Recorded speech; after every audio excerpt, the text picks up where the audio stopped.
Sejak awal masuk pun dia sudah punya rancangan tesis, harapannya nanti bisa segera selesainya dengan tepat waktu. Sebenarnya S2 itu kan memang lintas disiplin ya, multidisiplin ya, bersifat multidisiplin gitu.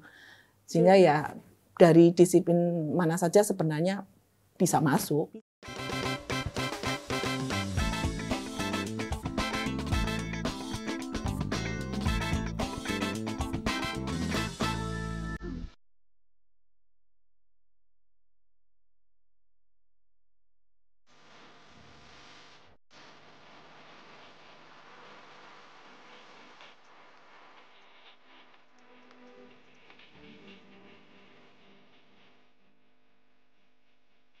KC Radio, your easy listening station. Halo KC People, kembali lagi dengan saya Salsa Claudia selaku pembawa acara dalam program Bincang UNESA. Nah, dalam episode kali ini kita telah mengunjungi Fakultas Ilmu Sosial dan Ilmu Politik di UNESA Ketintang, dan tepat sekali saat ini sudah ada di sebelah saya Korprodi dari S2 Administrasi Publik, Ibu Dr. Cici Rahayu MSI. Oke, selamat siang, Mbak. Selamat siang Ibu, bagaimana kabarnya? Sehat Bu? Alhamdulillah sehat. Alhamdulillah harus selalu sehat dan bahagia, semangat. Baik Ibu. Nah, ini kabar-kabarnya bahwa S2 Administrasi Publik ini prodi yang tergolong baru ya Ibu? Iya, betul Mbak. Betul Mbak. Nah, kalau boleh tahu apa sih Bu latar belakang yang mendasari untuk didirikannya prodi ini? Oke. Jadi sebenarnya secara kelembagaan ingin mendirikan prodi baru itu sudah lama ya, tapi kami waktu itu kan juga terbatas pada sumber daya manusia begitu ya. Nah, alhamdulillahnya kemudian ada perubahan di status UNESA menjadi PTNBH. Itu yang membuat kita semakin mudah secara kelembagaan mendirikan prodi baru, termasuk juga memberikan ruang untuk teman-teman alumni nih yang S1 dari Administrasi Negara itu untuk bisa studi lanjut, sekaligus menghasilkan lulusan yang mungkin nanti harapannya bisa mengisi profil-profil di sektor-sektor pemerintahan, khususnya misalnya di sektor manajemen middle menengah begitu di pemerintahan. Oh gitu. baik Bu, jadi harapannya nanti mahasiswa UNESA tidak hanya menyelesaikan studi S1, tapi bisa langsung lanjut menambah ilmu di sini. Betul, dan nantinya bisa berkontribusi untuk bangsa Indonesia ya Ibu. Wah. Nah ini Ibu, kalau nanti mahasiswa yang mau bergabung di S2 Administrasi Publik, apa saja sih Bu yang harus dipersiapkan? Oke. Memang sudah ini ya, ada regulasi yang mengatur di admisi ya. Kalau di UNESA kan ada admisi, itu sudah ada aturan yang mengatur untuk misalnya rekrutmen untuk seleksi untuk S2 itu apa? Salah satunya adalah syarat IP seperti itu, IPK, lalu kemudian kemampuan bahasa Inggris gitu ya, dan kemudian tes potensi akademik, itu syarat yang ini. Lalu juga ada syarat lain, misalnya adalah ini punya rancangan tesis ya. Jadi kita masuk itu memang sudah menyiapkan calon-calon itu yang memang serius begitu, sehingga sejak awal masuk pun dia sudah punya rancangan tesis, harapannya nanti bisa segera selesainya dengan tepat waktu begitu. Jadi waktu melanjutkan studi sudah tahu nih apa sih yang mau dilanjutkan dalam tesisnya gitu ya Bu. Bukan hanya mencoba mendaftar tapi masih belum tahu arahnya gitu ya Bu. Wah. Lalu apa saja sih Bu jalur untuk penerimaan ini? Oke. Jalur penerimaan untuk S2 AP ini adalah ada jalur beasiswa fresh graduate, Mbak. Jadi UNESA itu punya jalur yang memberi kesempatan untuk para fresh graduate ya, yang punya capaian prestasi yang bagus gitu ya, untuk diberikan peluang untuk berkompetisi mengambil porsi yang fresh graduate itu. Lalu kemudian juga ada jalur yang ini Mbak, selain fresh graduate itu juga ada yang ini, mungkin ada prestasi yang dicapai oleh alumni itu yang dia dapat predikat terbaik, misalnya sefakultas, seuniversitas, itu gratis Mbak begitu. Jadi selama dia menjalankan studi. Nah di luar itu ada jalur reguler itu ya, jalur reguler dan jalur kerjasama begitu. Gitu. Iya Bu, waktu saya hadir di wisuda, saya juga sering kali melihat Bapak Rektor kita menyebutkan nanti S2 gratis di UNESA.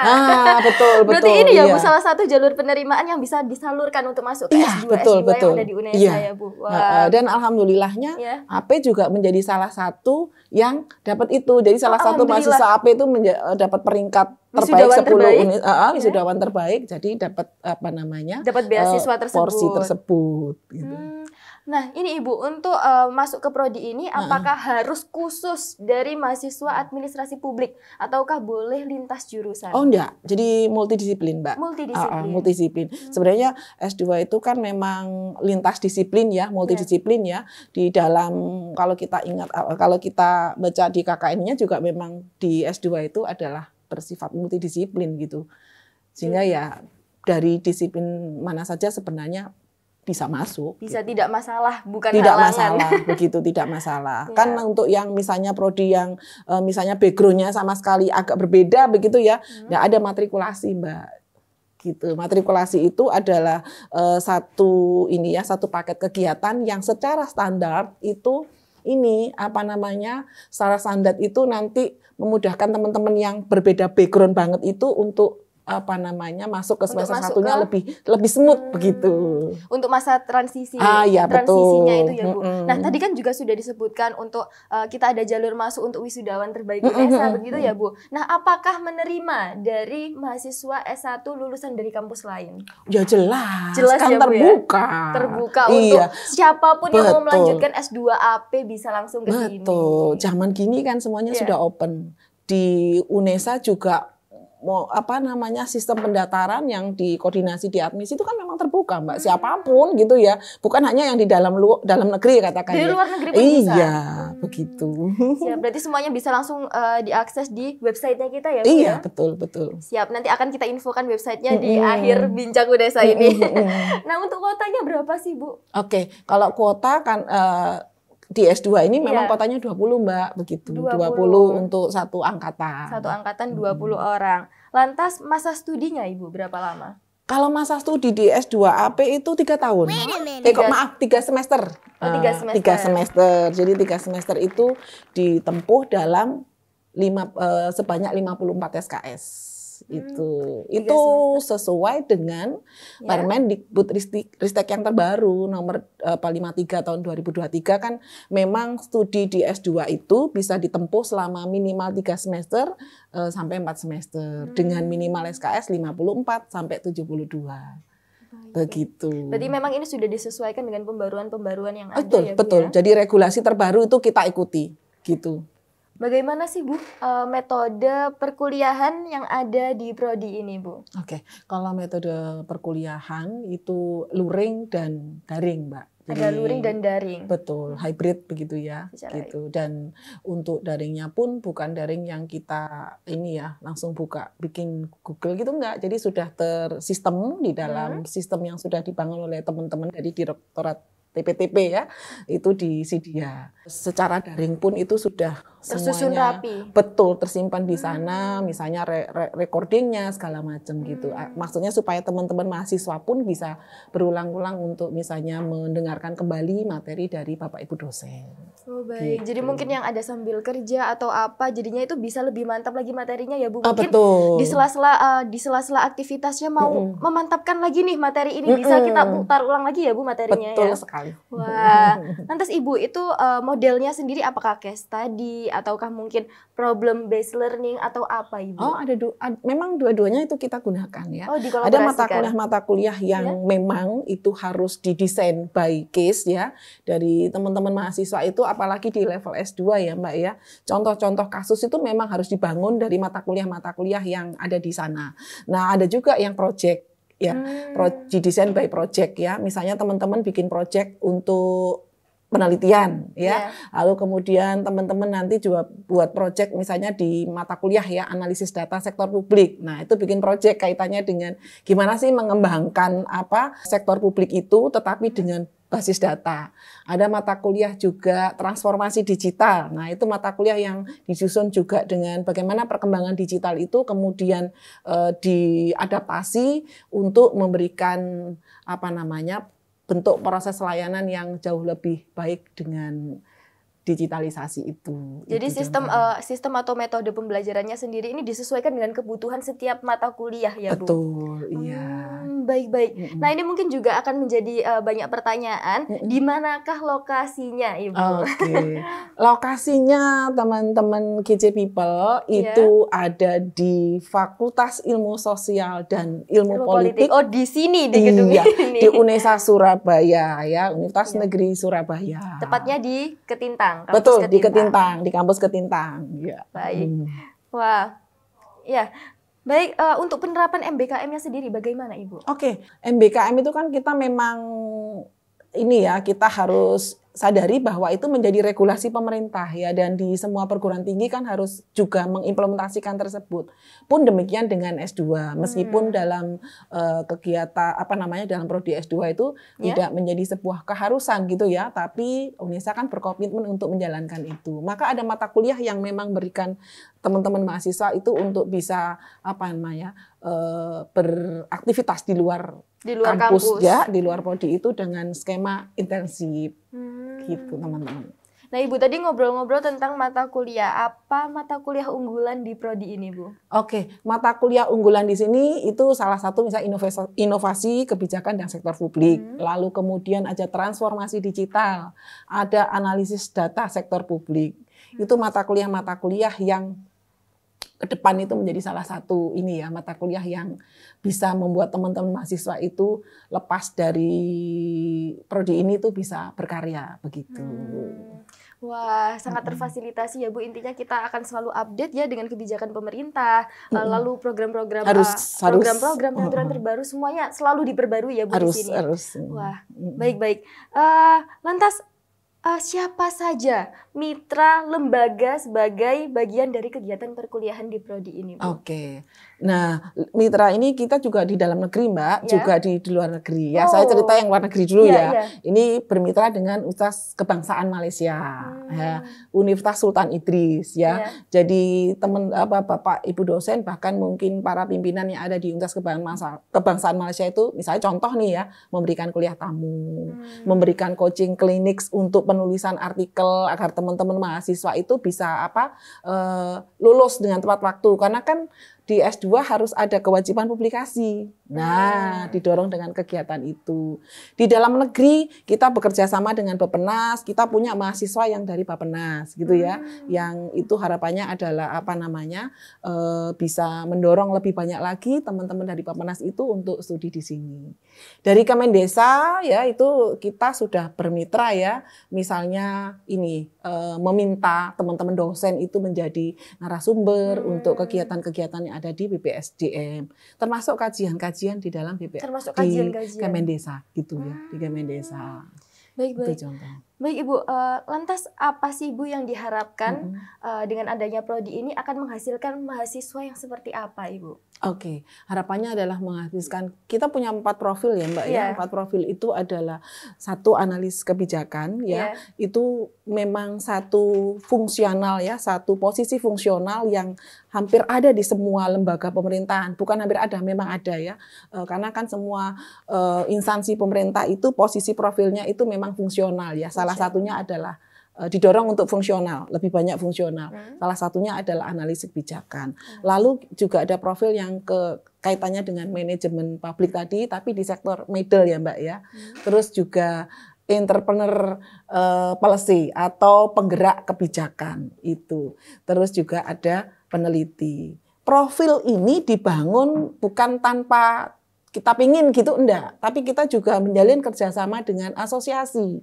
Nah, asosiasi ini memang satu asosiasi keilmuan yang memang secara serius dan rutin itu terus berdinamika, berproses mengembangkan kurikulum, aktivitas, kegiatan-kegiatan yang akademis, termasuk mengembangkan dan menyusun profil itu.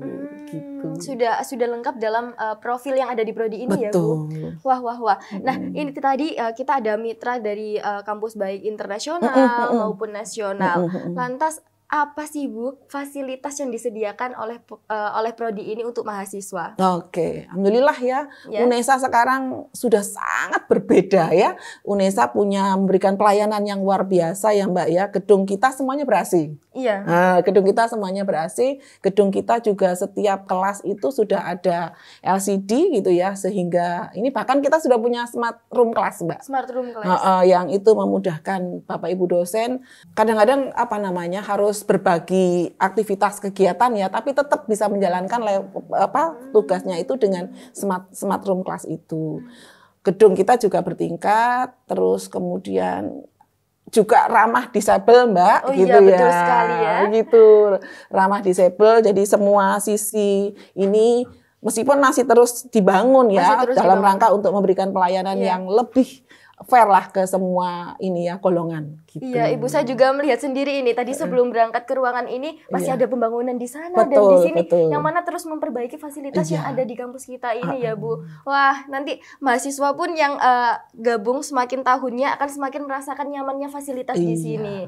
Terakhir Ibu, termasuk itu juga loh Mbak, perpustakaan itu kan salah satu jantungnya universitas ya, prodi. Nah, perpustakaan Universitas Negeri Surabaya itu support sekali. Karena ada 3 hal yang kita bisa akses secara luar biasa. Satu, kaitannya dengan koleksi buku. Dan yang kedua, kaitannya dengan koleksi mungkin kalau kita mau nyusun tesis itu ada banyak yang kita bisa jadikan patokan. Yang juga tidak kalah pentingnya adalah artikel. Yang itu bisa kita ambil akses dengan gratis dari jurnal-jurnal yang terindeks Scopus, berreputasi internasional dan lain-lain. Sudah terfasilitasi itu semua, tidak perlu bayar-bayar lagi, sudah free. Baik Ibu, terakhir, nanti kalau ada kece people ataupun mahasiswa yang ingin melanjutkan S2 di sini, di mana bisa mengakses informasi-informasi ini Ibu? Akses itu sudah terintegrasi di dalam admisi UNESA. Jadi kalau kita kunjungi aja UNESA, maka di situ ada admisi, semua informasi tentang pendaftaran, tentang beasiswa, itu satu pintu sudah ada di sana. Begitu. Jadi cukup mudah kalau kita kan lihat zaman sekarang buka handphone, kita kunjungi UNESA, di situ ada admisi, semua informasi detail insya Allah tersedia di sana, kayak kriterianya, kemudian jalur apa, berapa pembayarannya, mekanismenya, semuanya ada di sana. Sudah lengkap semuanya. Dan mohon maaf Ibu, untuk SKS-nya sendiri berapa Bu? Oke, 54 SKS. Mbak. 54 SKS, masa studi 1,5 tahun, betul, 3 semester. Tahun. Oke, sudah lengkap sekali ini. Nah, ini Bu, closing statement sebelum kita menutup.